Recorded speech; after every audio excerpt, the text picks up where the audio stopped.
میرا رب ان کی زندگی کی بھی قسمیں اٹھاتا ہے. میرا رب میرے نبی کی زندگی کی قسمیں اٹھاتا ہے. لعمرک، اللہ فرماتا ہے محبوب مجھے تیری ساری زندگی کی، تیری پوری عمر کی قسم ہے. انہم لفی سکرتہم یعمہون، بے شک یہ لوگ جو تیرے اوپر اعتراض کرتے ہیں یہ نشے میں ہے اور نشے میں اونگے پڑے ہوئے ہیں. جو آپ کی زندگی پر اعتراض کرنے والے لوگ ہیں نا، لفی سکرتہم، سکر کہتے ہیں نشے میں پڑے ہونا، نشہ کرنا، یا نشے میں جو مدہوش زندگی بن جاتی ہے اس کو سکر کہا جاتا ہے، جس کو اپنا بھی ہوش نہ ہو. تو اللہ رب العزت نے ہمارے نبی کے لیے لعمرک فرمایا، اور اس میں اللہ رب العزت نے میرے محبوب کے ایک لمحے کی قسم نہیں کھائی، ایک وقت کی قسم نہیں کھائی، ایک سال کی قسم نہیں کھائی، چند سالوں کی قسم نہیں کھائی، بلکہ میرے رب نے میرے نبی کی پوری زندگی کی قسمیں اٹھائی ہیں، پوری زندگی. اب وہ زندگی میرے نبی کی پیدائش سے لے کر 63 سال تک جو اللہ نے میرے نبی کو عمر عطا فرمائی ہے، تو اللہ نے میرے نبی کی ساری زندگی کی قسم اٹھائی ہے. تو اللہ رب العزت نے ایک لمحے کے لیے بھی میرا رب جو ہے اپنے محبوب سے ایک لمحے کے لیے بھی ناراض نہیں ہوا تھا. اگر ناراض ہوتا یا کوئی لمحہ آپ کا ایسا گزرتا جو اللہ کو پسند نہ ہوتا معاذ اللہ، تو پھر میرا رب ساری زندگی کی کبھی قسم نہ اٹھاتا. تو یوں کہہ دیتا کہ فلاں سال کی مجھے قسم ہے، یا دن کی قسم ہے، یا رات کی قسم ہے، یا مجھے اتنے سالوں کی قسم ہے. وہ میرا رب ہے، جتنی چاہتا وہ قسمیں اٹھا سکتا تھا. لیکن میرے رب نے جب ہمارے نبی کے ہر لمحے کی قسم اٹھائی ہے، تو یہی تو ہم سنیوں کا میلاد ہے. ہم سنی اللہ کے محبوب کے ہر لمحے شان کو اجاگر کرتے ہیں کہ اللہ نے ہمیں وہ نبی عطا فرمایا ہے جس کی میرے رب نے ہر لمحے کے لیے قسم اٹھا رکھی ہے. ہم بھی کوئی ایک وقت کے لیے میلاد نہیں بناتے، بلکہ اپنی ساری زندگی کا سرمایہ اپنے نبی کی شان کو بیان کرنا ہی ہماری زندگی کا مقصد ہوتا ہے. کیوں مقصد ہوتا ہے؟ اس لیے کہ اللہ نے ہمارے نبی کو شان ہی اتنی عطا فرمائی. اب یہاں پر حضرت عثمان بن ابو عاص رضی اللہ تعالی عنہ، حضرت عثمان بن ابو عاص رضی اللہ تعالی عنہ، دلائل النبوہ میں ہے کہ اللہ کے پیغمبر کے سامنے حضرت عثمان بن ابو عاص رضی اللہ تعالی عنہ حاضر ہوئے اور عرض کی کہ یا رسول اللہ صلی اللہ علیہ وسلم، میں جب جو کچھ آپ سے سنتا ہوں، قرآن پڑھتا ہوں، لیکن مجھے یاد کچھ بھی نہیں رہتا، میں بھول جاتا ہوں، میرے حافظہ بڑا کمزور ہے.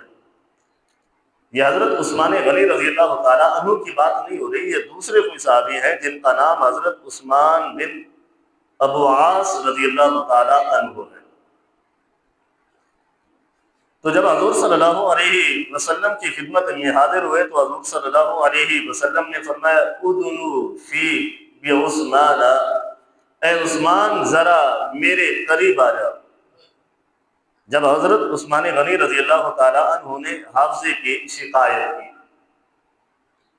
تو ہم اپنے نبی کی ہر وقت تعریفیں کیوں کرتے ہیں؟ کیونکہ اللہ نے ہمارے نبی کو اتنی شان عطا فرمائی ہے. اگر ہم دن رات بھی تعریفیں کرتے رہیں تو بھی حق اپنے نبی کا ادا نہیں کر سکتے. اب یہاں پر شان مصطفیٰ صلی اللہ علیہ وسلم میں ایک چیز ہے جس کو لعاب دہن کہا جاتا ہے. شان مصطفیٰ با لعاب مصطفیٰ صلی اللہ علیہ وسلم. تو حضرت عثمان بن ابو عاص رضی اللہ تعالیٰ عنہ جب حافظے کی شکایت کی، فرمایا یا رسول اللہ، جب میں کوئی چیز یاد کرنے لگتا ہوں، جب میں قرآن پڑھنے لگتا ہوں یا آپ کی حدیثیں یاد کرنا چاہتا ہوں، لیکن میرا حافظہ کمزور ہے، مجھے کچھ یاد نہیں ہوتا، تو میرے نبی نے فرمایا اے عثمان میرے قریب آ جاؤ۔ حضرت عثمان حضور صلی اللہ علیہ وسلم کے قریب ہوئے تو حضور صلی اللہ علیہ وسلم نے اپنا لعاب دان حضرت عثمان کے منہ میں ڈالا۔ جب حضرت عثمان بن ابو عاص رضی اللہ تعالیٰ عنہ کے منہ میں حضور صلی اللہ علیہ وسلم نے اپنا لعاب ڈالا، تو ڈالنے کے بعد پھر کئی دن بعد حضرت عثمان بن ابو عاص رضی اللہ تعالیٰ عنہ فرماتے ہیں کہ حضور صلی اللہ علیہ وسلم نے جب لعاب دان ڈالا تھا، اس کے بعد سے لے کر جب تک اللہ نے مجھے زندگی عطا فرما دی، جب تک میں زندہ رہا تو اللہ نے ایسا حافظہ عطا فرمایا کہ جو کچھ بھی میں سنا کرتا تھا فوراً مجھے یاد ہو جایا کرتی تھی۔ حضرت عثمان بن ابو عاص رضی اللہ تعالیٰ عنہ فرماتے ہیں کہ جب سے حضور صلی اللہ علیہ وسلم نے لعاب دان میرے منہ میں ڈالا تو اللہ نے ایسا حافظہ عطا فرمایا کہ جب تک اللہ نے مجھے زندگی عطا فرمائی تھی، جتنے سال میں زندہ رہا، تو اس لعاب دان کی برکت یہ ہوئی کہ اللہ نے ایسا حافظہ عطا فرمایا کہ جو کچھ بھی میں سنا کرتا تھا وہ مجھے فوراً یاد ہو جایا کرتی تھی۔ اب میرے صحابی بھی میرے نبی کی شانوں کو ماننے والے تھے، میرے نبی کی لعاب دان کے بھی قائل تھے، انہیں بھی علم تھا کہ جو کچھ ہمیں اللہ کے اس پیغمبر سے ملے گا تو وہ کوئی عام چیز نہیں ہوگی، وہ بڑے برکتوں والی چیز ہو جایا کرے گی۔ اب ایک حافظہ ہے، حافظہ تو دماغی قوت کو کہا جاتا ہے۔ اگر وہ چاہتا تو وہ صحابی اللہ کی بارگاہ میں عرض کرتا مالک مجھے حافظہ عطا فرما دے، لیکن اسے بھی علم تھا اگر اللہ عطا فرماتا ہے تو اپنے نبی کے توسل سے عطا فرماتا ہے۔